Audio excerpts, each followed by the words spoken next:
This presentation is delivered by the Stanford Center for Professional Development.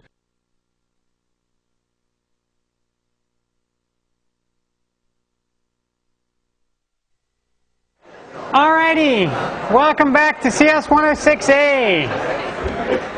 If you're stuck in the back, just come on down, have a seat. Originally I thought maybe we'd have slightly fewer people today than last time, but that appears not to be the case. So while we were waiting, everyone loves babies. So I decided to put a picture, just like Carol the Robot, the early days. No, this is actually my son. And yeah, I know. He's a little bit older now, but like, he's got these little robot pajamas and he runs around all the time. So I'm like, oh, it's Carol the Robot. And my wife looks at me like, it's your son. But that's a whole different issue. Anyway, a few administrative announcements before we start. A couple things. There are 4 more handouts today, just because we like consistency. You got 4 last time. There's 4 this time. They're on the back. If you didn't already pick them up, you can pick them up after class. But they have all the information about downloading Eclipse, which is the environment that you're going to use for programming in this class, both for Carol and for Java. There's also a special handout in there just on using Carol. So it talks about how Carol works in the Eclipse environment, and so you can get all set up with that. And so after today, you'll know how Carol works, and you'll have the environment to use it. So surprisingly enough, you also get your first assignment today, which is actually in 2 parts. The first part, so the real assignment is the programming part, which is due on Friday of next week, October 5th. There is also an email part to it, where the email part is we ask all of you kind folks to send an email to Ben, the head TA, myself, and also your section leader. So Ben and I get a whole bunch of mail. Your section leader will hopefully get a little bit less mail, but you won't actually know your section leader until after you go to your first section next week, which is why that part of the assignment is not actually due until basically 1 minute before midnight on Sunday. So I didn't make it midnight just because then there's always confusion, midnight, which night? So 11:59 p.m. on Sunday, October 7th is when you should send that email. That's not really the critical part of the assignment. The critical part of the assignment is the programming problems, which are actually all due in class on Friday. Okay? And then there's one last assignment, or one last handout, which is about how you actually submit your work in this class. You'll submit your work both electronically and in hard copy. The electronic copy so that your section leader can run it and verify it. The hard copy is so that they can actually write comments on it. And then you'll do interactive grading with them as well. A couple other quick announcements. The website, in case you weren't here on Monday and you don't know what handouts I'm talking about and you don't know where to get them, go to the class website, cs106a.stanford.edu. There will be electronic copies in PDF format of all the handouts there, so you can get caught up if today's your first day. You also need to sign up for a section. As we mentioned last time, section sign-ups start tomorrow, 5 p.m. Sign up early if you want to have the most flexibility in terms of time, because look around, there's a whole bunch of people in this class. It's going to fill up quickly. So if you have constraints, sign up quickly. And the place you sign up is CS198, not CS106A, but CS198.stanford.edu/section. The 198 folks are the folks who lovingly run all of the sections and coordinate the whole program. Last but not least, just a word on the readings that I didn't mention last time. On the syllabus, you'll notice that pretty much for every day, or most days in the quarter, there is some sort of reading associated with it. That's the reading assignment that you should have done by that day's lecture, because that's what we will cover in that day's lecture. So for today, it should be the first 3 chapters of the Carol book, or the course reader. And if you're like, oh my god, I'm already 3 chapters behind, don't worry. It's like 20 pages or something. It's pretty lightweight. But you should do the readings by that time in class. So any questions about anything we covered last time, which is mostly logistics, or any of the sort of administrivia? Alrighty. Then let's get started on the real content. So, you remember from the time before, we talked a little bit about Carol the Robot. And here's Carol in that world that I showed you before, and there were avenues that run north-south, and streets that run east-west, and little beepers in the world, and Carol can face different directions, and there's walls. And so now we want to think about, how do we actually program Carol? How do we get this little guy to do something interesting in the world? Okay? And it turns out there are 4 commands that Carol understands. Okay? And those are pretty straightforward. So here they are. You're going to get all of Carol's vocabulary in like 1 minute. There's a command called move. And move basically moves Carol 1 spot forward in the direction he's facing. So if he's on corner 1, 1, and he moves 1 spot forward, he's facing east, so he'll move over to 2, 1, basically. So 1 corner forward in the direction he's facing. Carol, also sort of being a good Democrat, knows how to turn left. So he turns left. This is a lowercase t, this is an uppercase L. So turning left changes his direction by 90 degrees in the left hand of whichever way he's facing. So if he's facing east now and he turns left, he will be facing north. And then he can turn left again, and he'll be facing west. Okay?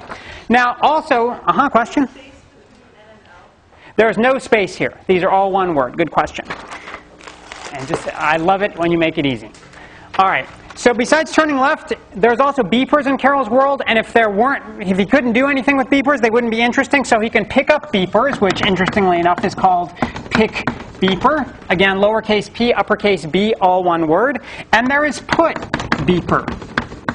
And what these do is pick beeper. If Carol happens to be on a corner that has a beeper on it, he picks up that beeper and stuffs it in his beeper bag, in which case the count in his beeper bag goes up by 1, or if it's infinite, it remains infinite, because he's got a real big beeper bag, and sometimes he can have infinitely many beepers in there. It's just, we can talk about the infinity of Carol's beeper bag some other time, but if you're interested, it's fascinating.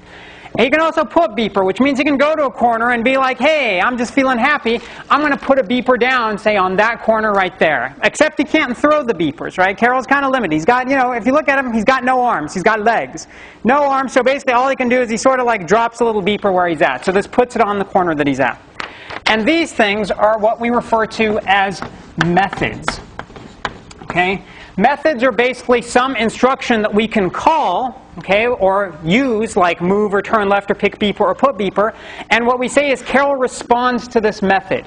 What we're doing is we're invoking or we're calling a particular method on Carol, and he takes some action, which is basically what that method specifies to do. Okay? So if we kind of think about this program, or if we kind of think about this world, maybe we want Carol to do something. So here's the initial configuration of the world. Maybe what we want Carol to do is pick up this beeper, drop it off at this corner, and end up at this corner facing to the east. And you could think about how we might do that with some of the instructions we have. So what we want the final configuration of the world to look like, and I've just put Carol at blinding speed. You can actually control Carol's speed here with this little slider. So I'm going to just show you the end of the end configuration by running Carol so fast you can't even see it. It's just he's blindingly fast. He's just that good. Okay? And so that's where we want to get to. Notice he's still facing east, but he's picked up that beeper that was on that corner at 2, 1 and moved it over to the corner at 4, 2. Okay? And so how might we do this? Right? So one thing we could consider is what was the initial state of the world again. So I'm just going to run this program again. And here I have a clip set up, which is your handout number 5 explains how to get this. But if I want to run a program, there's these 2 little running person icons. Or as you might notice, we even have our own menu in Eclipse, because Stanford's just that much fun. Okay? So under the Stanford menu, we have these 2 options for run. Import project, as explained in the handout, is what you'll use. We'll give you some initial stuff for Carol that you'll start with, and you'll use import project to get it into Eclipse. But once it's there, we can run it. And so what we're going to do is say run this particular Carol program. So it's, getting its, and we'll go through all this. It's getting going, and this is our first Carol program that we want to run. And it's sort of, here's the initial world again, all big and happy. So I'm going to shrink this down a little bit so we can see it over here on the side while we think about what commands Carol would need to execute to kind of get to that final state we just talked about. And over here, happily enough, let me resize a little bit, is our first file, which is empty right now, that we're going to write our first Carol program. So what commands might we consider Carol actually doing from the list you have here to sort of affect what we want to happen in the world? Yeah, so we want to move, okay? And then what do we want to do? Pick beeper, then move. Notice at that point we could have actually done something else. This is part of the art of programming. There's actually many ways to solve the problem. We're just going to happen to pick one. So we've moved, we've picked the beeper, we've moved again, and now what do? Turn left. What happens if we turn left? Right. Then what are we going to do? Move. And now what do we want? Yeah, conceptually what we'd like to do is turn right. Right? At this point, Carol's like, no, man. I'm just, I'm left wing. What can I do? I turn left. That's what I do. And you kind of think about it and you say, that's all right, because really the world is just one big spectrum. And if you go around far enough to one side, you end up on the other. So if we make you turn left 3 times, that's equivalent to essentially turning 90 degrees to the right. So here we turn left, and turn left. All right, now what do? Move. So we sort of go up the step. Put beeper. And move to the last spot. Now at this point we'd like to think, oh, good times, we can just run this and it's a Carol program and life is happy. In fact, this is not a valid Carol program. What this is an algorithm. This is a recipe for doing something, and we'll talk in a lot more detail about different algorithms on Friday. But the way you can think of distinguishing between an algorithm and a program is an algorithm is essentially the recipe for doing something. The program is something that is valid syntactically according to the rules of the language. And so Carol actually has some specific rules to its language that we have to apply to these statements to make them look a little bit different so they follow the valid syntax of Carol. And that's what we're going to do now. We're just going to kind of go through this step by step. Okay? So one of the things we'd like to be able to do is, first of all, we want these to be valid commands. Right now they're not valid commands. To turn a command into a valid command, or what we would refer to as a method call in Carol, after the name of the command we put an open paren and a close paren and then a semicolon. Okay? So move open paren, close paren, semicolon is actually the valid move command or move method invocation for Carol. And we do that for all these things. So to save a little bit of time, I'm just going to copy this and just go through and paste till the cows come home. Oh, we do. Let's do a little paste there. Oh, it didn't copy. All right, let's try that again. We do a little paste. So we're going to go and turn all of these into valid Carol commands. Okay, so now you might think, okay, they're all valid Carol commands. Are we ready to actually run this Carol program? And it turns out, no, we're not yet ready to run. This is not yet a valid Carol program. What makes it a valid Carol program is we need a few more things. One of those things is we need to tell Carol where to start running. And you look at this and you're like, what does that mean? Like, doesn't he just start at the top? Does Carol start somewhere in the middle? No, what it really means is that what we're going to do is encapsulate a set of instructions inside something that tells Carol, hey, this is what you're going to execute. And the way we do that is we create something called a run method. And the syntax for that looks a little bit archaic, but basically it says public void run open paren, close paren, and then we put a brace. And that first brace says everything that you will now see until the closing brace is all part of what we refer to as the body for this thing called a run. So we come down here to the bottom and we put a closing brace, and everything between the open brace and the closed brace is referred to as the body, or what's actually executed when we do a run. Okay? So get to know where the brace keys on your keyboard are. They will come in very handy in programming because you'll use them all the time. One thing we also do with this is we're going to actually insert some tabs to make it easier for the human to read this program. Okay? So when we put in tabs, suddenly everything that's inside the body of run gets tabbed in, and when I look at it visually, it's much more appealing. I can just tell all the things that are actually inside run. Okay? So we tab those in there, and now we have the body of run is inside the braces. What we've actually done is created a new method. What run is here is we've defined for Carol a new method called run. And run is a very special method because that's where Carol begins running. What he says is when he starts up, he comes into the world, he's like a brand new baby, he's like, hey, I'm here, I'm in the world, what do I do? And he's pre-programmed to go find the method called run and start executing from the beginning of it. So he does execute in a top-down manner, but he needs to have this run thing. And so you might see them say, all right, we're ready to go. We're fire up Carol, right? I'm slipping a shrimp on the Barbie. I'm sitting here barbecuing while Carol's going and moving the beeper. It's like, no, we're not quite there yet. You're like, oh, what else do we need? Okay? So one thing that we need is we need to take Carol. Carol is actually implemented in Java. If you've done some Java programming before, some of the syntax already looks familiar to you. If you haven't done any Java before, it's perfectly fine. You don't need to know anything about Java. What you do need to know about Carol is that Carol is defined in what we refer to as a class. Carol is sort of a class of robot. It's kind of like the Carol 1000 kind of comes off the assembly line. And what we'd like to do is take those Carol 1000s and sort of mold them into our own version, which does some set of instructions that we'd like it to do. So in order to sort of say, I want to create my own version of Carol, what we do is we create a class, and again we say public, and we say class now instead of void. So far all you need to worry about, the stuff that's in purple, public void and public class, is just kind of the standard syntax of Carol, and later on all of this stuff will make sense what it actually means. But right now just think of it as standard syntax, and just put it there and life is good. Public class, we now need to give this Carol program in some sense a name. And what we're going to name it, for lack of any better name, is we could call it our Carol program, because we did it together. It's kind of a collective process. So our Carol program, And at this point, we're not done. We need to actually say, you might have noticed after I typed this, like suddenly all this red showed up on the side of the editor, and it's like, oh, bad times, dogs and cats sleeping together, like what's going to happen? Well, what happens is we're creating our Carol program, and it says, okay, you're creating Carol program, but it doesn't even know anything about the basic Carol 1000. It needs to somehow know that this Carol program is creating a version of the Carol 1000. We'll call it the Carol 1001. And the way we specify this is we say that our Carol program extends Carol, which is sort of the basic Carol that actually exists. So it has these predefined instructions in it. So we say public Carol, our Carol program extends Carol. And now we need to, again, encompass what our Carol, our particular class Carol, is going to be running. So we put this inside braces, and we say, yeah, this whole run thing is part of our Carol program. So we put another brace at the end. And to make it more readable, we go through one more time.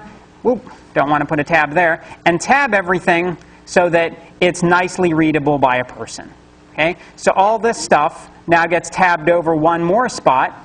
And even this brace over here gets tabbed one more spot. And so now you can see everything here is part of the run method because it's nicely tabbed in. We can tell that. And all this stuff here is all part of the body of run. And all of it's encapsulated inside our Carol program. Okay? Why is there a space, you mean like down here? Just for readability. We don't actually need it. There doesn't need to be a space, but that's a good question. Oh, nice bank. I like that. Feel free to bank if someone, like you're on the rebound, and I'll set you up for the rebound just because you were the first one to do it. All right. So, and you might say, okay, now we've got our Carol program, we've got a run method. Are we ready for Carol? Okay? And you'd think we're ready for Carol. And someone's calling saying, you're ready for Carol. Do it. What I would actually encourage you to do is take a moment and turn off your cell phones unless you're a doctor. I actually would tell this to my students all the time. I had one student who was a doctor once, and he says, actually, your class is when I'm on call. And if my phone rings, that means like someone's dying. So can I keep it on? I was like, yeah, okay. So he got an exception. But other than that, I'd encourage you to turn your cell phones. Unless you have a really cool ring, then you can leave it on. All right. So at this point, you might say, oh, we're ready to run it. But even now, we're not ready to run it. And the reason why we're not ready to run it is, where does this Carol thing come from to begin with, right? Someone somewhere had to say, hey, I'm going to build the original version of Carol that you're now extending. And that actually comes from a place called Stanford.Carol. So what we do is we add a line called import Stanford.Carol.star, and we put a little semicolon at the end of it. And what this tells us is, hey, go and get everything that Stanford's previously defined about Carol. And when we get to Java, this will become much more clear. But for right now, all you can think of that import as meaning is, go get me all the standard Carol stuff that Stanford's already done for me. And that defines this thing called Carol, which we're extending in our Carol program. The semicolons always come at the end of the line. In Carol's syntax, what they mean is this is the end of one statement. So at the end of the import, for example, that says import the stuff, that's the end of a statement. Or for move or pick beep or turn left, that's the end of a statement, so we put a semicolon. Do stars mean anything? Yeah, that star at the end of Stanford.Carol.star is actually important. And in a couple weeks, you'll understand why. For right now, it just means get everything associated with Stanford.Carol.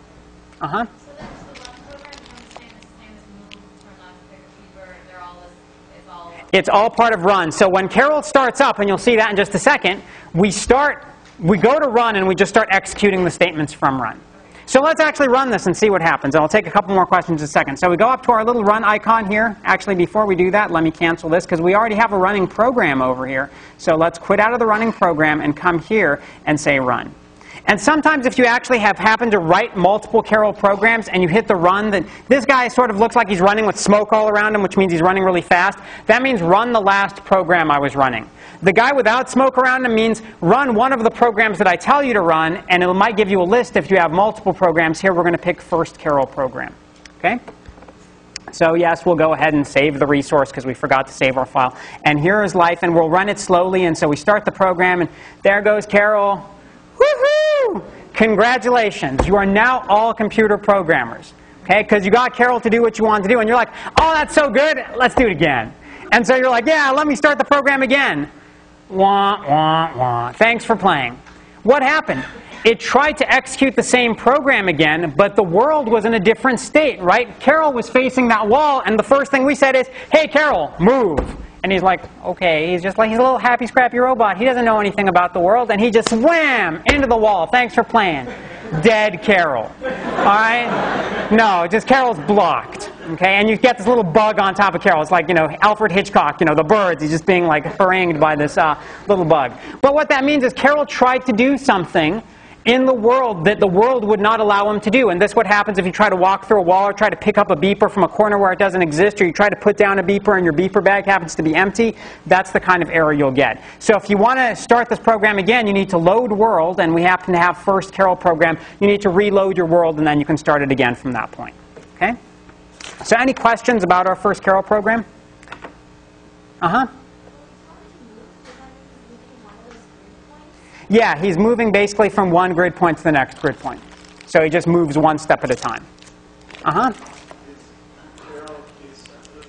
Carol is case sensitive, yeah. So everything you type will be case sensitive. My throwing is case sensitive as well, and evidently that was the wrong case.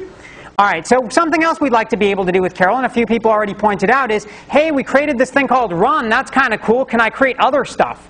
And as a matter of fact, you can, because that's just how snazzy Carol is. And one thing, you might look at this and be like, ooh, ooh, ooh, I know what I want to create. What would you want to create if you could create a new command?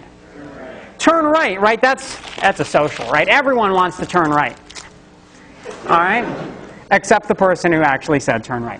So what we can do is we can have a similar syntax that allows us to create new methods in Carol. Like the run method actually is the place where Carol will always start. But we can create new methods that we could use, and so maybe we want to create a turn right. So we could say void, or sorry, here we say private void, voice. Sometimes typing is bad, especially when your hands are a little chalky. So run, you'll notice run is always public void run. For all the other commands that we're going to do, as far as Carol's concerned, we're going to use private void and the name of the command. So we'll call this turn right, and this command will have a body. And what is the body of the turn right command going to be?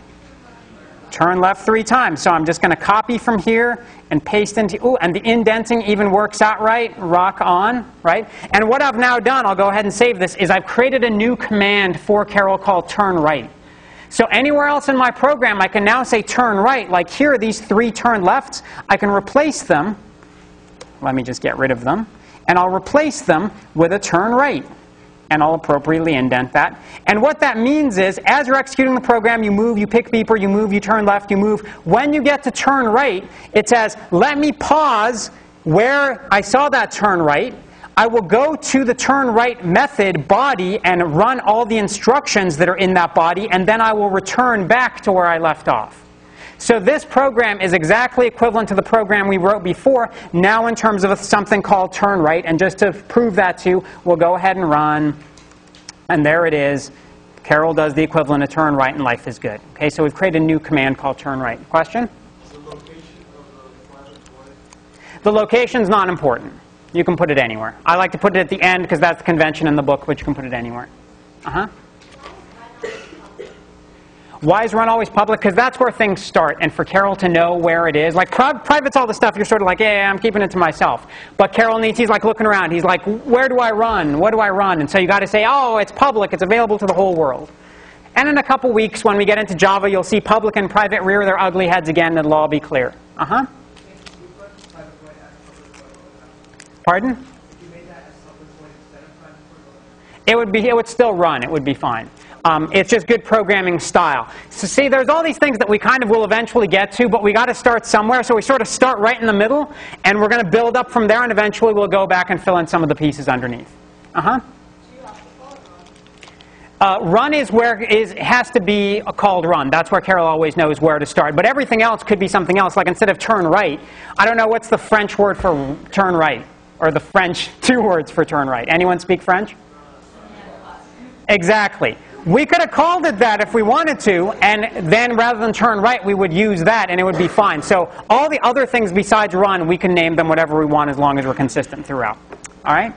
So we could also, you might say something else it might be kind of fun to do is to have a command called turn around, for example, which turns Carol around 90 degrees. So we'll just do a little copy and paste magic and have turn around here. We might not actually use it in this program, but just to have. And turn around is actually just 2 turn lefts. It turns Carol around. And if you really wanted to do it, you could do it as 2 turn rights. But that's kind of 6 turn lefts, and that's not really a good idea. Okay?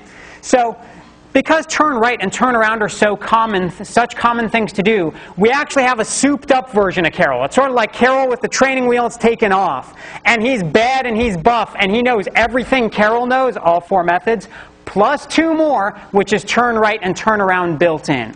And that's Super Carol. So if we get rid of these and we say, hey, our Carol program, instead of extending Carol, is going to extend the Super Carol model. Okay? Oh, I know, it's dangerous, but it's okay. Super Carol, we've gotten rid of the turn right definition and the turn around definition, but if we run this now, start the program, Carol actually will do the right thing. Okay? All right, let me quit out of this, unless my computer decides to freeze. And sometimes it decides to freeze, and that would be bad. All right, so at this point, you're Carol programmers. You're rocking. You know all the Carol's methods. That's all he knows, at least for the time being. And you know how to actually make new commands by creating new definitions that have a body and the syntax around them to create new commands. All right? So now what we're going to do is I want to ask you a philosophical question.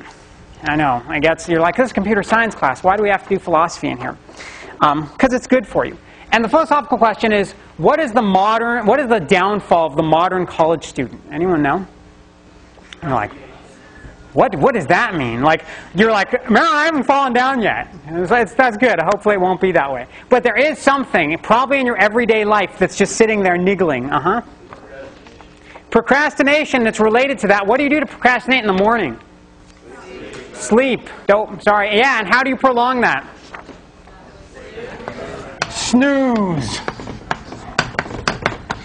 And the thing about snooze is, it's amazing how quickly you can do math in the morning. I don't know about you, but my alarm has a 9-minute snooze on it. Why it's 9, I don't know, but it came out of the fact we're in the 9-minute snooze. And so you're like lying there. I remember when I was a student, like the dreaded like 10 a.m. class or a 9 a.m. class. Heaven forbid you ever have a 9 a.m. class. And you're sitting there and like the alarm goes off and you're like, yeah, I'm not going to brush my teeth today. Snooze. And then you think about it a little bit, and 9 minutes later it goes off, and you're like, okay, it must be like 8:09 now. And then like the math kicks in, you're like, if I don't take a shower, that's like 2 more whacks on the snooze bar. Snooze, snooze. And now you're up to like 8:27. You can just doing this all while you're like half asleep, right? It's like calculus when you're fully awake. Yeah, impossible. Snooze bar, you could have like your brain removed in a lobotomy, and you could still figure it out. But what the snooze bar actually gives you is a way of doing something a certain number of times when you want to be able to do it a certain number of times. And so you might say, hey, Carol, sometimes, rather than just like telling you turn left, turn left, turn left 3 times, can I just tell you to turn left 3 times? Is there some way of doing that? And in fact, in Carol there is. And it's something called a for loop. And the syntax for this looks like this. For, just the word for, paren, int I equals 0. And so this might look a little bit strange. And if you've done some programming before, it won't look strange. And if you haven't done any programming, this is just the syntax. Just use it and feel good about it. This is int, int, space, I equals 0, semicolon. I is less than the number you want to count up to. So if I want to do something 3 times, I'd have a 3 here. But in general, this could be any number that you want. Then another semicolon, and then an I followed by a plus and a plus with no spaces, and then a close paren. And then, after all that, you have a brace, an open brace, and there's a closed brace down here, and everything that goes here is the body of what we refer to as the for loop, and that body gets executed however many times you say here.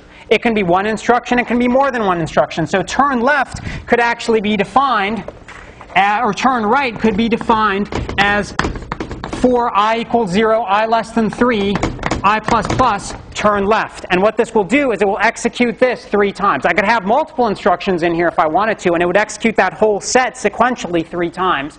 But this is the equivalent of turn right. Okay, question? So the spaces are, sorry, I can't, there's a space here.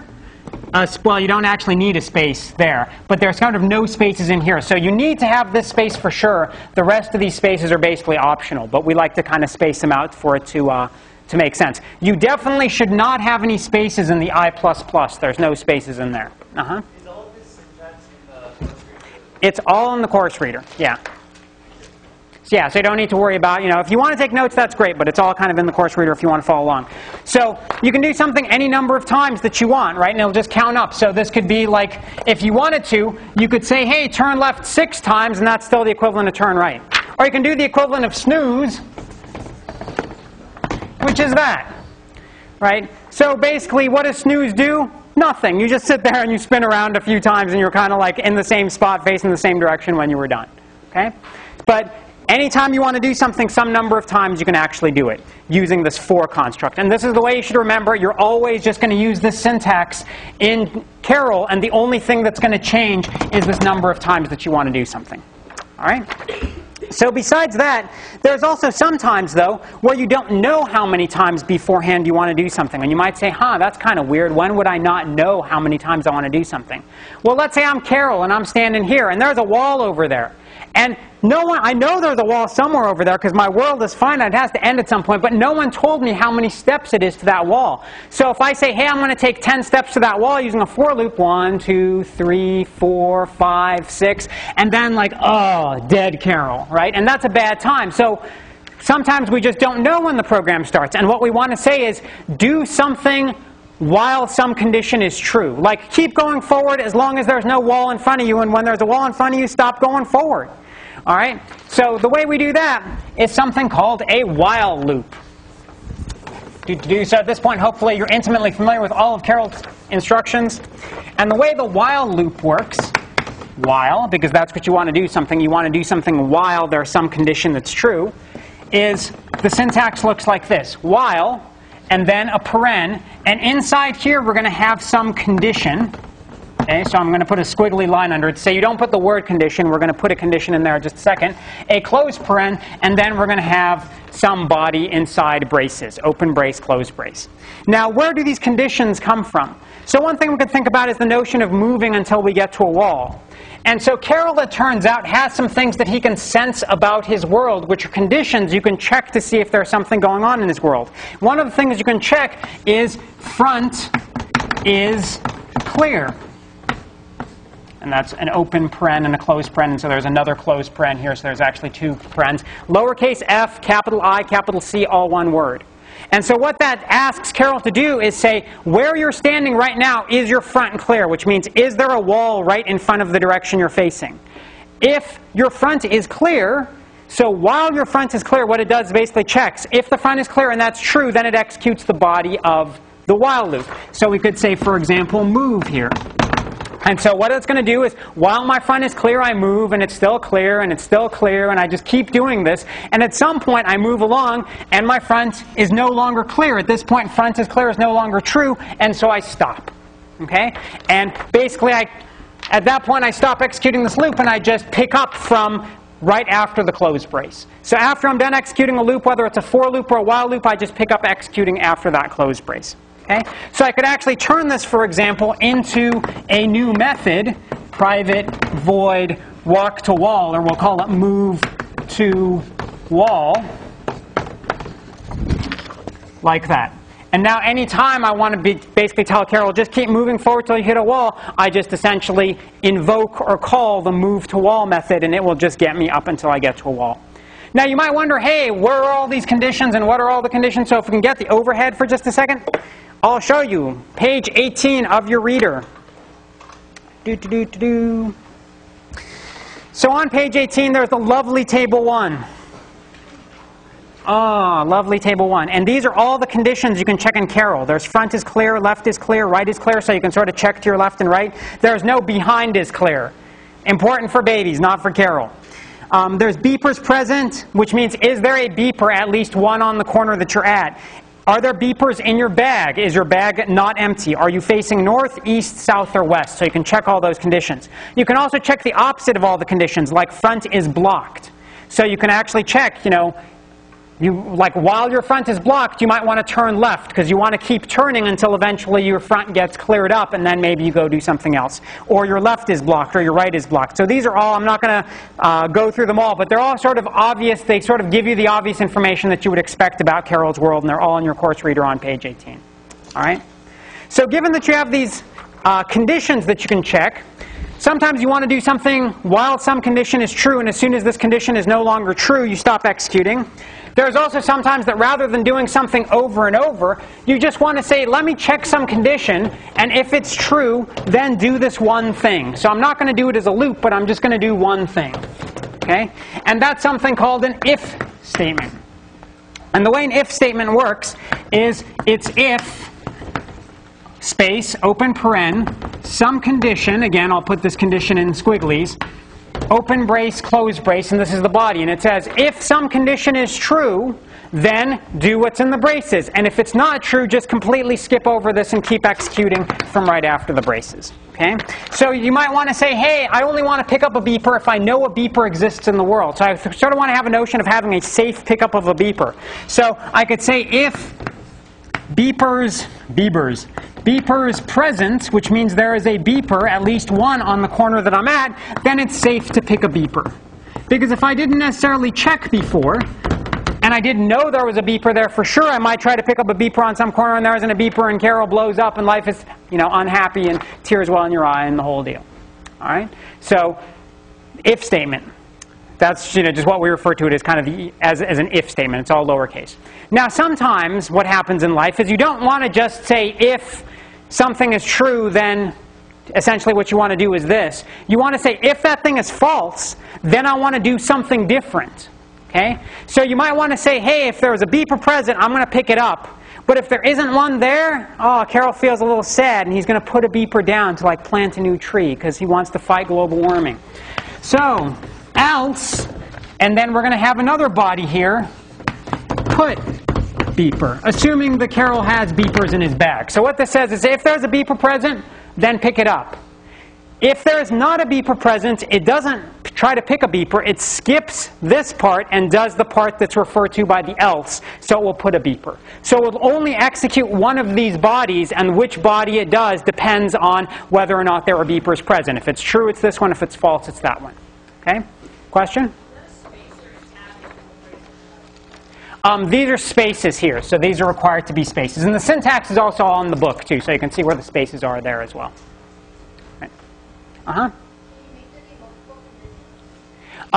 For the time being, you should just check one condition at a time. Now, you can actually sort of what we refer to as nest these kind of statements. So you could say if beeper's present, you might say, hey, if there's a beeper present there, that's some marker that I should move forward if there's not a wall in front of me. So what I want to do is if there's a beeper present, what I now want to do is check to see if I can move forward. So if front is clear, move. And this is what we refer to as a nested expression. Notice how I sort of tabbed it in a little bit so that it's kind of nested inside this other guy. What it means is check to see if beepers are present. If they're not present, then it skips this whole body and it just puts a beeper down. If there is a beeper present, it's going to execute this body. Well, what is the body? It's another statement that says, is your front clear?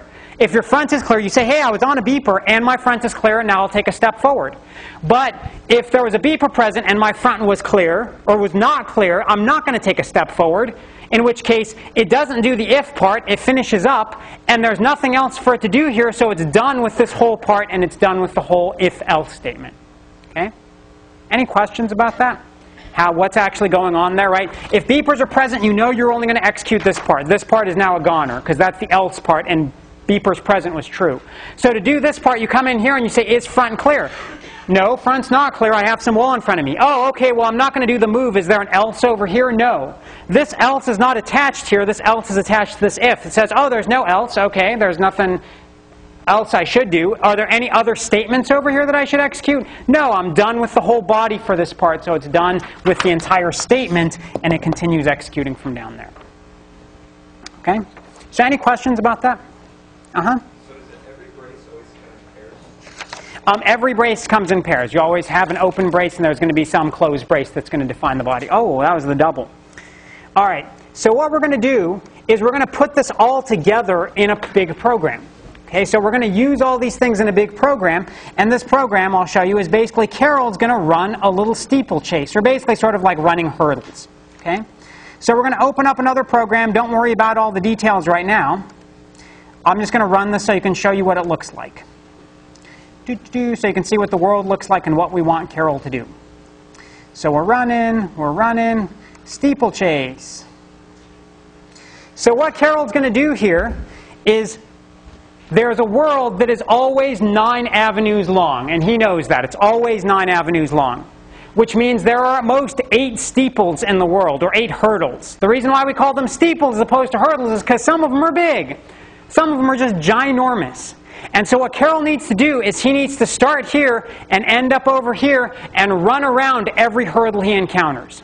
So how are we going to do that? Using the stuff that we've learned and putting it together into a larger program. Well, the first thing we're going to do is we need to start with our friend, the run method. Right? So in the run method, the Eclipse doesn't jump out in front of me. Right? So notice we have all the kind of other boilerplate that we want to have. We import Stanford Carol. We're going to have some public class we'll call steeplechase that extends super Carol. Right? All the stuff you've seen before is boilerplate. We're going to define the run method. And what the run method is going to do is, if you have 9 avenues you need to go through, that means intervening the avenues, there's at most 8 steeples. So I want you to do something 8 times. So we're going to have a for loop that executes 8 times. What are you going to do inside there? Well, you have a choice. When you look at the world, either you're facing a steeple or you're not. So if we look over here, right here, Carol starts off facing a steeple, but after he jumps over it, hey, it's clear, so he could actually move forward before jumping the next steeple. So that's essentially what we check for in the program. At every step, what we say is, if your front is clear, there's no steeple for you to jump. So just move ahead. But if your front is not clear, you got some work to do, buddy, so jump hurdle. And you're like, jump hurdle? Marin, I've been sitting here for 45 minutes. You never told me about jump hurdle. Where's jump hurdle? And I'm like, yeah, I didn't tell you about jump hurdle because we're going to write jump hurdle. And you're like, oh, yeah, new instruction that we create. So we're going to break our program down into smaller pieces. So what's jump hurdle about? How do we jump a hurdle? Well, think about what you want to do to jump a hurdle. And I'll put it in the simplest possible terms. You want to ascend the hurdle, you want to go up, you want to move past the hurdle, and you want to descend the hurdle to come back down. You're like, yeah, thanks, Marin, that really helped a lot. How do I ascend and descend the hurdle? Right? So what we're doing is we're breaking the program down into more and more steps. And notice this is reading like English. And the important thing to realize in programming is not just about writing a program that the computer understands. Programming is about writing programs that people understand.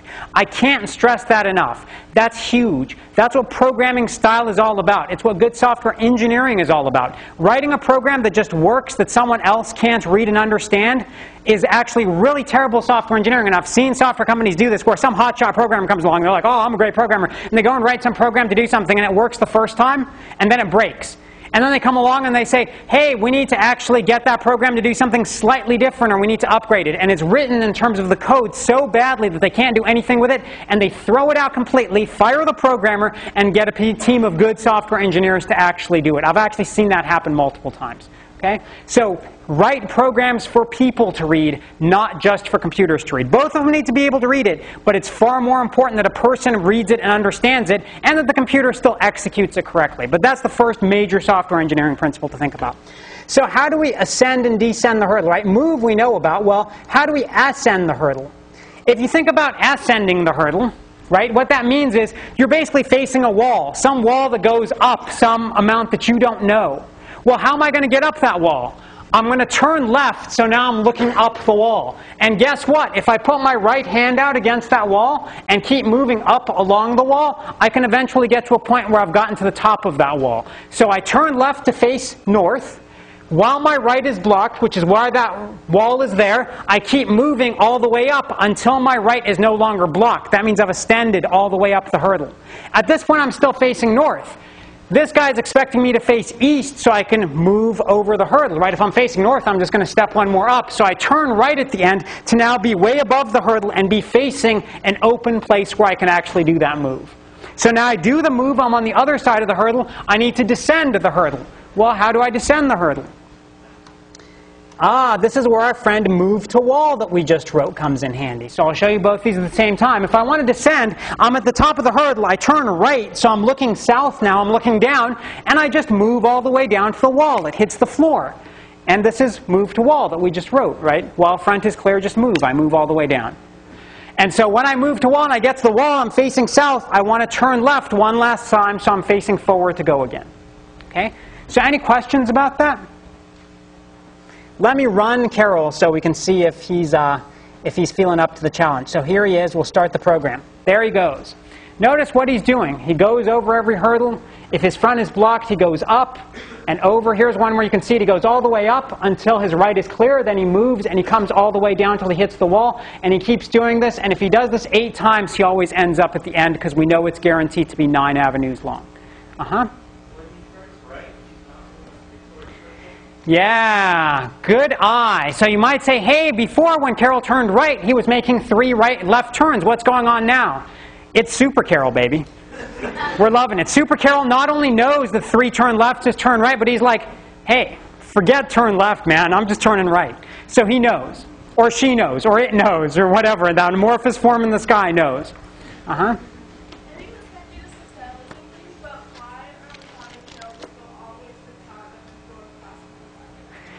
Good question. Because that's not the specification of the program, right? So one question you could ask is like, hey, when I bought my word processor, to like write essays with. So how come when I got my word processor, and this is a valid question to ask, why didn't it come with all the essays I needed to write at Stanford, right? I mean, it would be nice if it did, right? I'd go pay the $400. I'd be like, woo, Super Carol, baby. I got super word processor, right? Because that's not the specification of the program. The specification of the program is to go over the hurdles one by one. Now, just to see if, and you might say, oh, that's kind of interesting, but does it just work on this one world? So let's consider another world. Super steeplechase. So we can load a world. So you can just click load world, and there are some worlds that we'll provide to you in your starter project, which is all explained in the handout. Super steeplechase. So here's super steeplechase. Yeah, that might look familiar. More bars and more places, right? So here's Carol, right? This is like a world that's 50 high. That's Carol down there. You're like, oh, man, you're really making, yeah, we're making him work, all right? So go, little Carol. There he goes. Oh, come on, give him a little encouragement. Go, Carol. Go, Carol. Go, Carol. Oh, yeah. Because you can just speed him up if your program's running slow. But there he goes, right? Huge steeples, he's done, same program works. So the important lesson that comes from that is to think about the generality of the program, right? You don't want to just write a program that works in one particular world unless that's the only world you need to worry about. You want to generalize your program in a way so that it's using, in some sense, general principles that will apply to any world that meets your specifications, right? It still needs to meet the specification. Our world is still 9 avenues long, and we know what the specification of the steeples are. All right? So any quick questions before we go?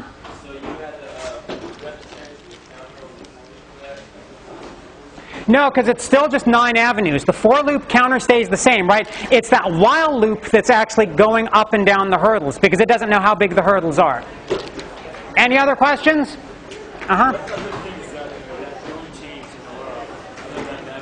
That it's 9 avenues and the hurdles are just poles, basically, of any length. Yeah. All right, I will see you on Friday. If you have any more questions, come on down.